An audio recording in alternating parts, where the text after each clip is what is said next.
आप सबों को जय मसीह की। परमेश्वर ने मुझे आप सबों के सामने यहाँ पे खड़ा किया, उसके लिए मैं परमेश्वर को बहुत बहुत धन्यवाद देती हूँ। परमेश्वर ने मुझे यहाँ पे एक गवाही के रूप में यहाँ पे आपके सामने खड़ा किया, अपना टेस्टिमनी शेयर करने के लिए, अपना गवाही आपके बताने के लिए। परमेश्वर ने जो बड़े कामों को मेरे द्वारा किया है, मेरे अंदर जो भी चेंजेस को लाए हैं वो शेयर करने के लिए मुझे परमेश्वर ने एक मौका को दिया, उसके लिए मैं परमेश्वर को बहुत बहुत धन्यवाद देती हूँ। मुझे परमेश्वर ने अभी तक ज़िंदा रखा, उसके लिए मैं परमेश्वर को मैं धन्यवाद देती हूँ। मैं अगर अभी ज़िंदा होकर आप सबों के सामने अगर खड़ी हूँ और कुछ अगर मैं बोल रही हूँ तो वो सब परमेश्वर का बहुत बहुत बड़ा दया है। मैं शायद आज ज़िंदा नहीं रहती, शायद मैं जब पैदा हुई थी तभी शायद मैं मर सकती थी, या जब 4 साल बाद जब मेरा एक एक्सीडेंट हुआ था तब भी मैं मर सकती थी।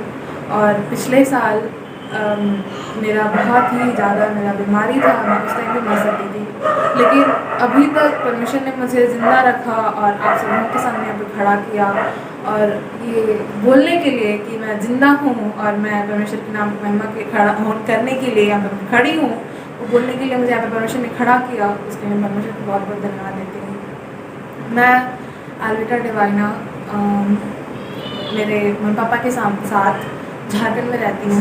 मम्मी पापा मेरे मिशनरी है जो कि चेन्नई से यहाँ पे झारखंड में रामगढ़ पोचरा नाम का एक जगह पे यहाँ पे कलिशा करते हैं, परमेश्वर के नाम की महिमा करने के लिए लोगों को परमेश्वर के बारे में बताते हैं, और मैं उनके साथ बचपन से यहाँ पे रही हूँ। पिछले साल कुछ ऐसा हुआ कि 2019 से मेरे को बहुत ज़्यादा सिर दर्द करने लगा। 2000 दिसंबर से ये स्टार्ट हो गया था, नवंबर, दिसंबर और जनवरी, फरवरी मेरे को धीरे धीरे करके मेरा सिर दर्द बढ़ते चला गया।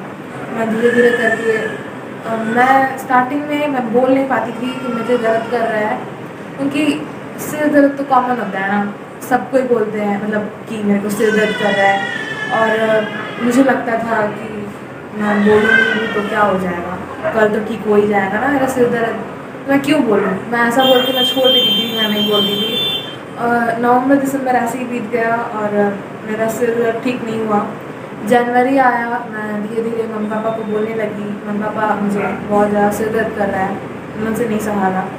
मैं जब बोल रही थी तो मम्मी पापा को लगा कि कुछ सिंपल प्रॉब्लम होगा, साइनस होगा, तो वो मेरे को कुछ दवाई देते रहे जो उनको पता था, जो वो यूज़ करते थे उनका सिर दर्द का जो दवाई रहता था, या फिर वो जो भी इस्तेमाल करते थे अपना सिर दर्द के लिए, कैसे सिर दर्द ठीक करते हैं, वो सब जब वो सोच रहे थे तो वो सब मुझे देने लगे कि हाँ ये यूज़ करो तुम्हारा सिर दर्द ठीक हो जाएगा, हाँ तुम स्टीम लो तुम्हारा सिर दर्द ठीक हो जाएगा। जो भी मिलते थे वो कुछ ना कुछ बोलते थे कि तुम वो हॉस्पिटल जाओ तुम्हारा सिर दर्द ठीक हो जाएगा, और ऐसा मेरे को बहुत मिलता था। मैं ऐसे ही बहुत ज़्यादा सिर दर्द में मैं बहुत ज़्यादा परेशान रहती थी। मैं जब मार्च आया, मार्च में मेरा 9th का फाइनल एग्ज़ाम स्टार्ट होना था। मार्च जब एग्ज़ाम स्टार्ट हो रहा था तब मैं बहुत ही ज़्यादा मैं सिर दर्द से परेशान रहती थी। मैं बहुत ही उदास रहती थी कि मुझे समझने वाला कोई नहीं है, ऐसा मैं सोचती थी। और मैं जब अकेली बैठी रहती थी तो मैं परमेश्वर से बड़बड़ाया करती थी कि हे परमेश्वर, मैं अपने सारे दुखों को, अपने सारे दर्द को मैं परमेश्वर के सामने खड़ा करके मैं बोलती थी कि हे खुदा, मुझे आज तक मैंने भी ऐसा कभी फील नहीं किया कि मैं परमेश्वर के साथ बात कर पा रही हूँ, मैं परमेश्वर की आवाज़ सुन पा रही हूँ।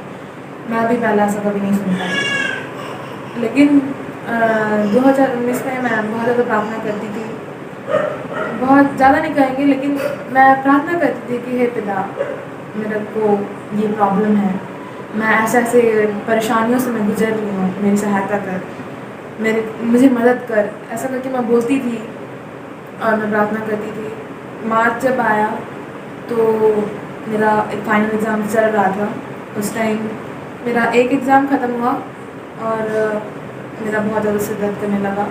उस टाइम बहुत छुट्टी चल रहा था, ऑलमोस्ट 6 डेज़ ऐसा कुछ था, और स्टडी हॉलीडेज़ था, पढ़ने के लिए मुझे छुट्टी मिला था, और कुछ शायद पूजा था इसलिए मेरे को छुट्टी मिला था। उस टाइम मेरा सिर दर्द के कारण, कुछ साइनस के कारण मेरा एक आँख बहुत ज़्यादा फूल गया था। बहुत ही बड़ा हो गया था, मैं देख नहीं पाती थी, मेरा फेस बहुत ही अजीब सा हो गया था। मेरा एक आँख में बहुत दर्द रहता था, मेरा सिर बहुत दर्द करता था। सब बहुत ही मेरे को डरा रहा था अंदर से, मेरे परिवार को, मेरे मम्मी पापा को, सब डरे हुए थे कि अचानक क्या हो गया मुझे। मैं मेरे अंदर इतना सारा परेशानी कहाँ से आ रहा है, ऐसा करके सब प्रार्थना करने लगे मेरे लिए, सब सोचने लगे कि क्या हुआ। जब कुछ दिन बाद कुछ मेडिसिन चला और वो थोड़ा ठीक हुआ। जब लास्ट एग्ज़ाम बचा था, लास्ट 2 एग्ज़ाम्स, एक एग्ज़ाम मैं जब दे के आई, मैं घर पहुंची और मैं जैसे ही घर पहुंची मैं गाड़ी से उतरी नहीं। मैं अपने पापा की कार से आई थी, मैं कार से उतरी नहीं। मेरे पापा जो मेरे को लेने आए थे, वो पापा उतरे और घर में गए और मैं पापा को बोली कि मुझे नींद आ रहा है, मैं यहाँ पे सो रही हूँ। उस टाइम बहुत ही ज़्यादा गर्मी था। पापा ऐसे ही धूप में छोड़ के चले गए थे और पापा मेरे को बहुत बोले कि चलो अंदर जाके सो जाना, सबको ही बोले कि आ जाओ अंदर, आ जाओ अंदर। लेकिन मेरे पास एक हल्का सा भी हिम्मत नहीं था कि मैं उठ के जाऊँ और अंदर जाके मैं लेट पाऊँ। मैं बहुत ज़्यादा वीक फील कर रही थी। मैं वहीं पे थोड़ी देर सो गई। मैं वहाँ पे सोई और मेरे को 1 घंटा के अंदर बहुत लोग आए उठाने कि बेटा उठ जाओ और जाके अंदर जाके सो। मैं नहीं उठी, मैं वहीं पे सो रही थी। थोड़ा देर बाद मैं इरिटेट हो गई गर्मी से, तो मैं खुद उठ के गई अंदर जाके सोने के लिए। मैं अंदर गई और सोई। मैं कुछ दवाई था जो मेरे पापा हॉस्पिटल से लाए थे, वो खाई और सो गई। मैं जब सोई तो मैं उठी नहीं। मैं उठी नहीं का मतलब मेरे को उठाने आए, लेकिन मेरा नींद नहीं खुला, मतलब मेरा आँख नहीं खुला और मेरा एक तरफ फिट्स आने लगा, मतलब खिंचाने लगा मेरा शरीर। और जब मेरे पापा आए और सब देखा कि मेरे को इतना ज़्यादा परेशानी हो रहा है, तो मेरे को तुरंत आईसीयू में मेरे को लेके जाया गया। मेरे को बगल में हॉस्पिटल था, वहाँ पे हम लोग को तुरंत मेरे को लेके जाया गया और वहाँ पे तुरंत मेरे को आईसीयू में डाल दिया गया। लगभग 2 दिन तक मैं वहाँ पे थी आईसीयू में और 2 दिन का आईसीयू में ट्रीटमेंट चला। देन हम फिर से एक नॉर्मल वार्ड में 1 रात के लिए हम थे, सब कुछ नॉर्मल होने के लिए। 1 रात वहाँ पे रहने के बाद मैं वापस आ आई और 1 दिन नॉर्मल थी, ठीक था सब कुछ। लेकिन अगला दिन फिर से मेरे को वही प्रॉब्लम आने लगा, फिर से बहुत ज़्यादा सिर दर्द करने लगा, बहुत मेरे को परेशानी आने लगी और सब मेरे लिए प्रार्थना करने लगे। चेन्नई के लोग, पापा के पास्टर्स लोग, जितने भी लोग थे सब प्रार्थना करने लगे, लेकिन कुछ हो नहीं रहा था। मुझे बहुत ही अजीब सा लग रहा था, बहुत सिर दर्द करना, फीवर आना, मतलब जो भी खा रही थी वो सब अंदर नहीं टिकना, मेरा सब वॉमिट हो जाना। उस टाइम सब डरे हुए थे, ये कह सकते हैं कि सब डरे हुए थे, क्योंकि ऐसा वक्त में शायद सब कोई डरता होगा। उस टाइम एक समय आया अप्रैल में, मार्च आखिरी में, मेरा एक हाथ और एक पैर काम करना बंद कर गया था। ऑलमोस्ट सब कुछ, मेरा एक हाथ बिल्कुल नहीं समझ में आता था कि वो कहाँ है। अगर मैं एक साइड लेटी हुई हूँ तो मुझे दूसरे हाथ से उसको पता करना पड़ता था कि वो कहाँ है मेरा हाथ। मुझे एक हाथ से लेके आना पड़ता था कि अच्छा ये है मेरा हाथ, ऐसा करके मुझे लाना पड़ता था। तो उस वक्त फिर से मैं बेहोश हो गई एक दिन। तो मेरे मम्मी पापा लोग मेरे को तुरंत यहाँ से रांची करके एक जगह है, वहाँ पे मुझे लेके गए और वहाँ पे एक हॉस्पिटल था, वहाँ पे मुझे फिर से आईसीयू में लेके जाया गया। वहाँ पे मेरा एमआरआई हुआ और मेरा ब्रेन में बहुत सारा एब्सेस है करके बोला गया। वो आज तक नहीं पता चला कि वो एब्सेस क्या था, इसलिए था, क्या था वो पता नहीं चला। लेकिन वहाँ पे ये दिखा कि बहुत सारा छोटा एब्सेस है और एक बहुत ही बड़ा सा भी एब्सेस है, और जिसके वजह से मेरा ब्रेन में एक लाइन होता है जो कि शिफ्ट हो गया है, जिसकी वजह से मेरा एक हिस्सा भाग है और अगर वो ऐसा कुछ दिन और रहेगा तो शायद मैं मर सकती थी, मैं मर जाती। वहाँ पे एक डॉक्टर अंकल आए, वो मेरा हाथ देखे, मुझे उठा के देखे मेरा एक हाथ, एंड वो बोले कि ज़ीरो पावर, अब ये बिल्कुल काम नहीं करेगा, अब ये फिर से ये हाथ ये लड़की इस्तेमाल नहीं कर सकती। जब वो बोले मेरे मम्मी पापा सामने थे, सब डरे हुए थे कि अब क्या होगा। मम्मी बोलती है कि मैं जब अनकॉन्शियस थी, जब मैं बेहोश थी, मुझे बस हल्का हल्का ध्यान था कि मैं क्या कर रही हूँ, मुझे बस हल्का हल्का होश था जब मेरे को हॉस्पिटल लेके जाया जा रहा था। तब मैं एक वचन बोल रही थी, भजन संहिता 121 और भजन संहिता 91। मैं ये बार बार रेगुलरली बोल रही थी, और भजन संहिता 23 को भी मैं बोल रही थी, क्योंकि ये प्रॉमिसिंग वचन है। परमेश्वर ने हमसे वादा किया है कि वो हमारा चरवाहा है, वो हमारी रक्षा करेगा। अगर मैं संकट के दिन में पढ़ूंगी तो मैं किसको देखूंगी? परमेश्वर को देखूंगी। तो मेरा परमेश्वर कहाँ है? मैं ये सोच रही थी। और जब मैं हॉस्पिटल में थी तो वहाँ पे मैं आईसीयू में 18 दिन और नॉर्मल वार्ड में बाकी 14 डेज़ मैं रही, और कुछ 32 डेज़ ऐसा कुछ मैं वहाँ पे रही थी। जब मैं वहाँ पे रही थी तो एक दिन ऐसा भी आया था जब मैं सोचती थी अब मेरा जीने का क्या फ़ायदा है, मैं हॉस्पिटल में बंद हूँ इतना दिन से, बाहर क्या हो रहा है मुझे कुछ होश नहीं है कि बाहर क्या हो रहा है, कितने लोग मर रहे हैं, कितने लोग खुश हैं, मुझे कुछ नहीं पता। मैं एक कमरे में बंद हूँ और मैं अपने भैया से दूर हूँ, मेरे मम्मी पापा अलग है, मेरे मम्मी पापा साथ है, बट मुझे कुछ अच्छा नहीं लग रहा। मैं रो रही हूँ अंदर से।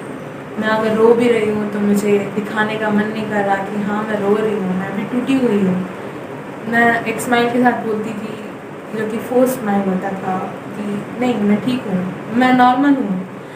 मेरे से होता नहीं था, लेकिन मैं बहुत ही कोशिश करके अपना एक हाथ और एक पैर मैं हिलाने की कोशिश करती थी, मैं उठाने का कोशिश करती थी कि मैं डॉक्टर को बिलीव करवा सकूँ कि हाँ मेरा हाथ पैर ठीक है, मुझे घर जाने दो, मैं ठीक हो चुकी हूँ, मुझे घर जाने दो। ऐसा करके मैं बहुत बोलती थी। शुरू में बोला गया था कि सिर्फ तुम्हें 8 दिन रखा जाएगा, उसके बाद फिर तुम्हें भेज दिया जाएगा घर, लेकिन ऐसा कुछ नहीं हुआ। मुझे बहुत दिन तक रखा गया था। 8वां दिन तक मुझे बोला गया कि हाँ अब तुम्हें और थोड़ा दिन रहना पड़ेगा, 13 दिन 15 दिन ऐसे बढ़ता जा रहा था। मुझे बहुत, मैं अंदर से मुझे बहुत ही गुस्सा आ रहा था कि कितना दिन और कितना दिन मुझे आप लोग यहाँ पे बंद करके रखोगे। ऐसा करके मैं बहुत ही रोती थी, बहुत ही परेशान रहती थी। मेरे पापा मेरे लिए एक बाइबल ला के थे कि तुम यहाँ पे कुछ नहीं कर रही हो तो बाइबल पढ़ो। मेरा धीरे धीरे एक हाथ एक पैर मेरा धीरे धीरे ठीक होता रहा, ऑलमोस्ट ठीक हो गया एक हाथ और एक पैर, लेकिन जो रिपोर्ट आता था वो तब भी नॉर्मल नहीं था। वहाँ पे जो रिपोर्ट आता था मेरा, वहाँ पे एब्सेस फिर भी था, लेकिन पता नहीं कैसे बाय गॉड्स ग्रेस मेरा एक हाथ और एक पैर बहुत जल्दी ठीक होने की परमिशन ने सहायता किया। मैं बाइबल पढ़ती थी रोज़ सुबह शाम, वहाँ पे बहुत ही फ्री टाइम रहता था, मैं ऐसे ही पढ़ती रहती थी। एक दिन ऐसा टाइम आया कि मैं बाइबल पढ़ रही थी और मैं रखी और मुझे बहुत ही रोना आ रहा था। मैंने कहा हे पिता, मुझे और नहीं रहना है यहाँ पे, मुझे ले चलो ना आपके साथ। अब तो मैं शायद स्पिरिचुअली भी थोड़ी स्ट्रांग होंगी, मुझे ऐसा लगता है कि मैं स्पिरिचुअली थोड़ी स्ट्रांग हूँ। मैं आपके साथ नहीं आ सकती हूँ क्या? मैं ऐसा सब पूछती थी कि आपके राज्य के लायक मैं अभी तक तो हो चुकी होंगी, मुझे प्लीज़ आपके साथ आने दो, मुझे यहाँ पे नहीं रहना। मैं ऐसा कभी सोचती थी, लेकिन ऐसा नहीं हुआ। एक दिन मैं उठी और मैं पानी पीने के लिए उठी। मुझे मम्मी बोलती थी कि दिन भर स्तुति हो स्तुति हो स्तुति हो बोलते रहो, आपकी स्तुति हो हे पिता, आपकी स्तुति हो, और ये बोलो कि हे यीशु, आपके कोड़े खाने से मैं चंगी हुई। मैं ये दिन भर वो मैं बोलते रहती थी, वो मेरे मुंह में रहता था, मैं बिना कुछ सोचे वो बोलती थी। एक दिन मैं पानी पीने के लिए ऐसे ही उठी और मैं पानी पी, और मैं पी के मैं बैठी और मैं घड़ी की ओर देख रही थी। मेरे पास कुछ काम नहीं रहता था, मैं सिर्फ घड़ी की ओर देखती रहती थी कि मुझे कब घर जाने को मिलेगा। मैं घड़ी की ओर देख रही थी और मैं प्रेयर कर रही थी, मैं वही रिपीट कर रही थी, स्तुतियो स्तुतियो स्तुतियो स्तुतियो। और अचानक से मुझे पता नहीं क्या हुआ, मैं आँख बंद की और मैं प्रेयर करने लगी और मुझे तब रियलाइज़ हुआ कि पवित्र आत्मा मेरे पे उतरी है। मुझे तब भी रियलाइज़ नहीं हुआ था। मैं प्रार्थना कर रही थी और मैं अचानक टंग्स में बोलने लगी, यानी अन्य भाषा में मैं बात करने लगी। और मैं जब बहुत ज़्यादा प्रार्थना करने लगी, कुछ टाइम हुआ तो मेरी मम्मी आई, मुझे व्हील चेयर में मुझे रोज़ वॉक पे लेके जाया जाता था। जब आई तो मैं मम्मी को बोली कि माँ मुझे आज शायद पवित्र आत्मा मिला है। मैं तब भी यकीन नहीं कर पाई कि मुझे अब भी कैसे मुझे पवित्र आत्मा मिल सकता है। मैं ऐसा सोचने लगी, लेकिन पता नहीं कैसे परमेश्वर का बहुत ही बड़ा दया है कह सकते हैं। मुझे उस वक्त पर जब मैं उतना ज़्यादा टूटी हुई थी, मुझे उस वक्त पर परमेश्वर ने अपना पवित्र आत्मा से मुझे भरा और एक अलग तरह का खुशी को दिया और उस टाइम एक चैन को दिया मेरे अंदर, एक सुकून सा मुझे एक फीलिंग को दिया। भले ही सब टूटा हुआ है मेरा, जब भले ही सब कुछ मैं दूसरों के नज़र में मैं बीमार हूँ, मैं दुखी नज़र आ रही हूँ, लेकिन अंदर से मुझको एक खुशी को दिया परमेश्वर की। मुझे एक बिलीव को दिया कि परमेश्वर मेरे साथ है। इसलिए मैं परमेश्वर को बहुत धन्यवाद दूँगी कि अगले दिन मैं वेट नहीं कर रही थी कि मुझे अब कब से घर जाने को मिलेगा, क्योंकि अगले दिन से मैं दूसरे पेशेंट्स के लिए मैं प्रे कर रही थी। जिस रूम में मुझे रखा गया था वहाँ पे और 2 पेशेंट थे और वहाँ पे रोज़ कोई ना कोई मरता था, लेकिन मुझे ढक के रखा जाता था कि मुझे दिखाई ना दे कि वहाँ पे कोई लाश को लेके जाया जाता है। तो मैं अंदर बैठ के मैं प्रेयर करती थी कि हे पिता, वो आंटी जो मेरे बगल में है वो ऐसे ही ना मर जाने पर, उनको तू जिलाना, उनका जो भी परेशानी है शायद वो मेरे से ही बड़ा है, प्लीज़ उनको तू बचाना। वो मेरे जो ऑपोजिट में एक आंटी है उनको तू बचाना। ऐसे मैं प्रेयर करती थी। मेरी मम्मी मेरे को बोलती थी कि तुम क्यों इतना रो रही हो, तुम तो ठीक हो गई हो। इतने लोगों को तो 2 साल 4 साल लग जाता है तब भी वो ठीक नहीं हो पाते। तुम्हारा 4-5 दिन में तुम्हारा एक हाथ और एक पैर जो तुम्हारा बिल्कुल काम नहीं कर रहा तो कुछ काम करने लगा है। परमेश्वर को धन्यवाद दो, दूसरों के लिए प्रेयर करो।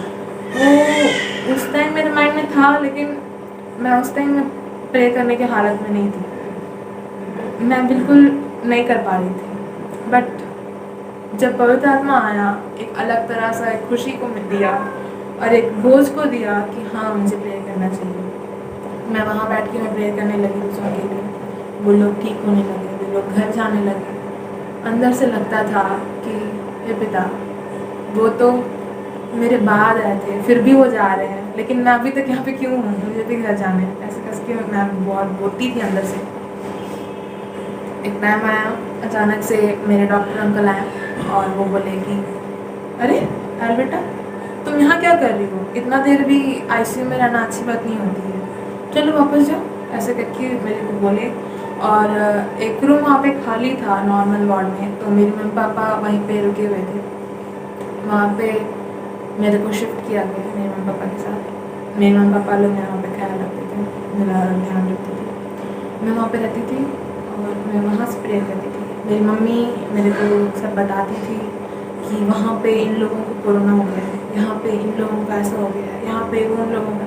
और मैं यहाँ बैठ के उन लोगों के लिए प्रार्थना करती थी और वहाँ के लोग सब मेरे लिए प्रार्थना करते थे। मैं परमेश्वर को बहुत बहुत धन्यवाद दूँगी कि परमेश्वर ने मेरे को एक ऐसा जगह पे रखा कि सब लोग मेरे लिए प्रार्थना कर पाए और इस टाइम मैं भी उन लोगों के लिए प्रार्थना कर पाई।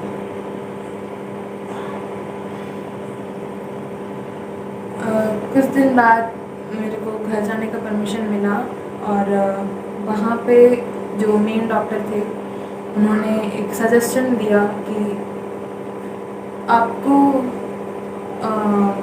यहाँ पे अगर ऑपरेशन करवाना है तो यहाँ पे करवा लीजिए, वरना आप किसी बेहतर हॉस्पिटल में जा सकते हैं। मेरा वहाँ पे सजेशन इसलिए ऐसा दिया गया क्योंकि मेरा वहाँ पे डिसाइडेड था, सबको सारे डॉक्टर्स लोग ये बोल चुके थे कि मेरा ओपन सर्जरी करना पड़ेगा। मेरे को पूरा ब्रेन को ओपन करके वो सर्जरी करना पड़ेगा, वो सब निकालना पड़ेगा, ऐसा करके बोला गया था। लेकिन मैं प्रेयर कर रही थी कि ऐसा ना हो, सबका वही प्रेयर था कि ऐसा ना हो, और परमेश्वर की दया से ऐसा नहीं हुआ। मैं यहाँ से गई वहाँ पे, यहाँ पे जैसा कि आप जानते हैं मार्च में लॉकडाउन स्टार्ट हो गया था, मार्च 23 के आसपास। लेकिन हम लोग को उस टाइम हम लोग को ट्रेन वो सब हम लोग का सुविधा नहीं था, ट्रेन और फ्लाइट का। तो हम लोग बोलेरो में वहाँ यहाँ से चेन्नई के लिए हम लोग बोलेरो से यहाँ से निकले। 2 दिन का टाइम लगा हम वहाँ पे पहुँचने के लिए। रास्ता में कोई परेशानी नहीं आने दिया, मेरे को अच्छे से संभाला। यहाँ तक कि डॉक्टर्स लोग कुछ बोल रहे थे कि वहाँ यहाँ से वहाँ जाने तक में उतना उछलना होगा, उतना गाड़ी जग करेगा, उतना परेशानी होगा, कैसे लेके जाएंगे। एक पेशेंट है, वो उसका सिर दर्द करेगा, वो वहाँ पे अगर बेहोश हो गई तो वहाँ पे उसको अगर कुछ इमरजेंसी पड़ गया तो, उसका हार्ट बीट ज़्यादा फास्ट हो गया तो, या फिर उसका कुछ और प्रॉब्लम हो गया तो, ऐसा बहुत कुछ हम लोग बोलने लगे। लेकिन प्रभु की दया से कुछ नहीं हुआ, वहाँ पे हम लोग सेफली वहाँ पे पहुँच नहीं पाए। और वेलूर जब हम लोग पहुँचे तो मैं पैदल चल के गई, मैं पैदल चल के गई। और शायद उन लोगों को ऐसा खबर या इस हॉस्पिटल से पहले से मिल चुका था कि जो पेशेंट आ रही है वो बहुत ही सीवियर कंडीशन में है, उसका एक हाथ पैर काम नहीं कर रहा है और वो अनकॉन्शियस सिचुएशन में, ऐसा शायद बोला गया था। लेकिन मैं जब वहाँ पे पहुँची तो मैं पैदल चल के गई, और वहाँ पे एक डॉक्टर अंकल थे, वो देखे सब कुछ और वो मेरे को देख के बोलते हैं पेशेंट कौन है यहाँ पे। और मेरी मम्मी पापा तुरंत मेरे को पॉइंट किए कि यही है पेशेंट। तो वो पूछे आप पेशेंट तो नहीं लग रहे हो, आप पैदल चल के आए यहाँ पे। वहाँ पे हमने सीढ़ी चढ़ के जाना था और वहाँ पे हम लोग को बहुत ही अंदर जाना पड़ता है। तो हम लोग सीढ़ी चढ़ के गए वहाँ पे, तो वो बोलते हैं कि आप यहाँ पे सीढ़ी चढ़ के आए, आप लोग को व्हील चेयर का ज़रूरत नहीं पड़ा। ऐसा बहुत क्वेश्चन पूछने लगे। तो हम लोग सब कुछ क्लियरली बोले कि नहीं, हमें व्हील चेयर का ज़रूरत नहीं पड़ा, हम लोग डायरेक्ट आ गए। जब हम लोग ऐसा बोले तो वो बोले कि तब तो हमको स्ट्रेचर का ज़रूरत नहीं पड़ेगा, आप ऐसे ही जाके ओपीडी में मिल सकते हैं, जो डॉक्टर है आप लोग बस उन लोग उनसे ही जाके बात कर सकते हैं और उनसे बस जो भी वो बोल रहे हैं उनके अनुसार चलने के लिए हमको बोला गया। हम लोग उनके के अनुसार किए।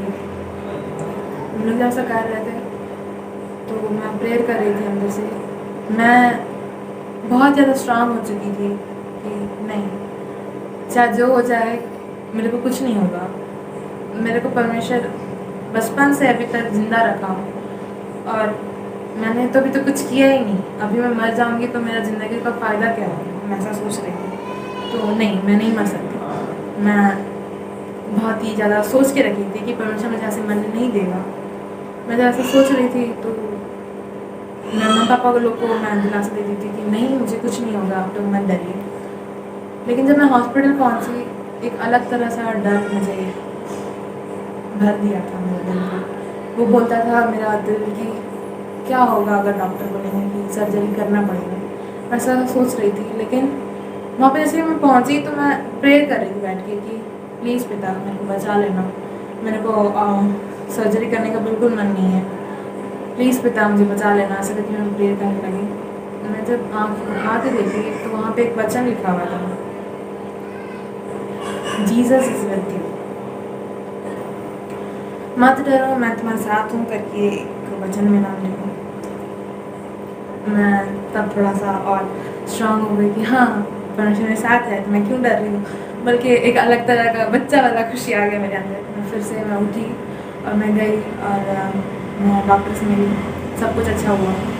हम लोग वापस आए और वहाँ पे हम लोग 1 महीना तक वहाँ पे हम लोग रहे थे वेलूर में एक छोटा सा घर था। हम लोग वहाँ पे स्टे करके हम लोग वहाँ से जाना आना करते थे हॉस्पिटल तक। बाद में हम लोग को जाके चेकअप करना पड़ता था हमारा सिचुएशन को, हमारा बार बार मेरे को मेरा CT स्कैन लेना पड़ता था। और डे बाय डे डॉक्टर्स लोग बोलते गए। यहाँ पे जैसा बोला गया था कि सर्जरी करना पड़ेगा, तो वहाँ के जो डॉक्टर थे वो बोले कि नहीं, सर्जरी करने का ज़रूरत नहीं है। अगर यहाँ पे इतना इम्प्रूवमेंट अगर पेशेंट पे दिख रहा है तो नहीं, अभी सर्जरी करने का ज़रूरत नहीं है। हम एक काम करते हैं कि हम मेडिसिन देना स्टार्ट करते हैं। तो मेरा मेडिसिन ऑलमोस्ट 1 वीक तक चला।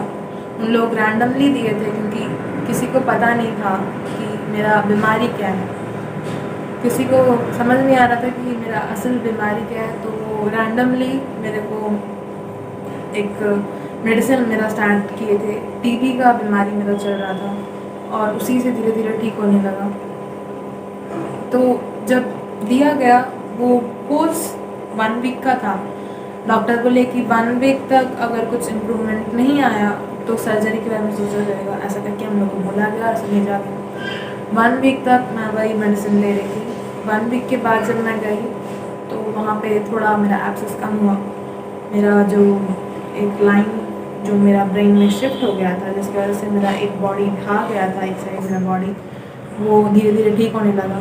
तो डॉक्टर जब देखे वो सब तो वो बोले कि नहीं, अब इसको ओपन सर्जरी का ज़रूरत बिल्कुल नहीं है, आप कंटिन्यू करेंगे ही मेडिसिन को। और 1 ईयर तक मैं वही मेडिसिन कंटिन्यू की और बाय गॉड्स ग्रेस सब कुछ ठीक रहा। मेरे को अभी तक मेरे को बिल्कुल भी सर्जरी का ज़रूरत नहीं पड़ा। सारा दर्द, सारा सब कुछ धीरे धीरे ठीक होता गया। इसके लिए मैं परमेश्वर को बहुत धन्यवाद देती हूँ। स्टार्टिंग में जब मेरे को ऐसा प्रॉब्लम आता था तो मैं कहीं भी बेहोश हो जाती थी। मेरा लाइफ में मैं बहुत खुश रहती थी ये सोच के कि मैं अपने लाइफ में बहुत खुश रहती थी ये सोच के कि मेरे जैसे लड़की लोग तो ऐसे ही गिर जाती थी। तो मैं बहुत खुश रहती थी कि आज तक मैं बेहोश नहीं हुई। लेकिन वो ऐसा टाइम था कि मैं कहीं भी बेहोश हो जाती थी। अगर मुझे ब्रश करना भी पड़ता था तो मेरे पापा मुझे पीछे से ऐसे पकड़ते थे कि कहीं मैं गिर ना था, क्योंकि मैं कभी भी गिर जाती थी। और मैं से ब्रश करते वक्त मैं कभी भी मैं ब्लैकआउट हो जाती थी और मुझे कुछ नहीं दिखता था, अचानक मैं बेहोश हो जाती थी और मैं गिरी पड़ी होती थी। परमेश्वर का बहुत ही बड़ा दया है कि मैं अभी तक जिंदा हूँ। परमेश्वर ने मेरे को तब भी अभी तक ज़िंदा रखा, उसके लिए मैं परमेश्वर को बहुत धन्यवाद दूँगी। उतना सारा परेशानियाँ आए और उतना मैं संघर्षों से गुजरी, इसके लिए मैं परमेश्वर का धन्यवाद देती हूँ। मैं वहाँ पे इस लॉकडाउन में जब कोई ट्रैवल नहीं कर पा रहा था, कोई अपना गांव से वापस कहीं भी ट्रैवल नहीं कर पा रहा था, अपना वर्क जहाँ पे करते वहाँ से घर नहीं जा पा रहे थे, उस सिचुएशन में भी परमेश्वर हम लोगों को सुरक्षित उस जगह तक पहुंचाया। मुझे नया एक्सपीरियंस, मुझे बहुत कुछ एक्सपीरियंस करने को मदद किया। मैं नई नई बातें सीख पाई, मैं परमेश्वर को जान पाई और मैं उनके और नज़दीक फील कर पाई। उनके आवाज़ सुनने लायक ऐसा जगह पे मुझे परमेश्वर ने मुझे खड़ा किया, उसके लिए परमेश्वर को बहुत बहुत धन्यवाद दूँगी। और इस वक्त में भी आपको मैं ज़िंदा खड़ा होकर आपके नाम की मतलब परमेश्वर का नाम की महिमा करने के लिए मेरे को परमेश्वर ने सहायता किया, उसके लिए परमेश्वर को बहुत बहुत धन्यवाद देते हैं। और एक नया खुशी को मेरे को परमेश्वर ने मेरे लाइफ में दिया, उसके लिए परमेश्वर को बहुत बहुत धन्यवाद देना चाहती हूँ। एक वचन है जिसमें लिखा है, क्योंकि मैं समझता हूँ कि उस समय के दुख और क्लेश उस महिमा के सामने जो हम पर प्रकट होने वाली है कुछ भी नहीं है। तो मेरे को ऐसा लगता है, मेरे को पर्सनली ऐसा फील होता है कि उस टाइम का जितना भी दुख था, मैं जब ऐसा बोल रही हूँ तो शायद आप लोग को लगता होगा कि बहुत ही दुख से गुजरी है। हाँ, वो दुख था, उस टाइम बहुत दर्द करता था, बहुत ज़्यादा मैं परेशानी में थी। लेकिन जब मैं अभी खड़ा होकर जब मैं उस बातों को सोचती हूँ तो मैं सोचती हूँ कि अच्छा हुआ कि वो सब हुआ। मेरे को जो एक्सपीरियंस मिला वो बहुत ही अच्छा हुआ कि मेरे को वो सब सिचुएशन से जाना पड़ा। ऐसे ऐसे लोगों को मेरे को देखने में मदद किया। उस बीमारी से जितने लोग गुजरे हैं और जितने लोग उस बीमारी की वजह से मर चुके हैं, वो सब जब मैं देखी तो मुझे एक परमेश्वर का मेरे को बोझ मिला। उसके लिए मैं परमेश्वर को बहुत बहुत धन्यवाद देती हूँ। मुझे इतना कुछ जानने का परमेश्वर ने सहायता मदद किया। और जो कुछ भी मेरे लाइफ में हुआ, मुझे ऐसा लगता है कि वो सब कुछ एक पर्पस के लिए हुआ था, एक मकसद के लिए हुआ था। और वो सोचती हूँ जब भी मैं तो मुझे बहुत ही खुशी होता है, क्योंकि मैं अभी जब खड़ी हूँ तो एक अलग सा मुस्कुराहट के साथ खड़ी हूँ, एक अलग सा खुशी के साथ खड़ी हूँ और मैं परमेश्वर को और एक अलग रूप से जानती हूँ, मैं एक अलग तरह से जानती हूँ और मैं बहुत ही खुश हूँ उन सारी चीज़ों से जो भी मेरे ज़िंदगी में हुआ और जो भी परमेश्वर ने मेरे लाइफ में आने को इजाज़त दी।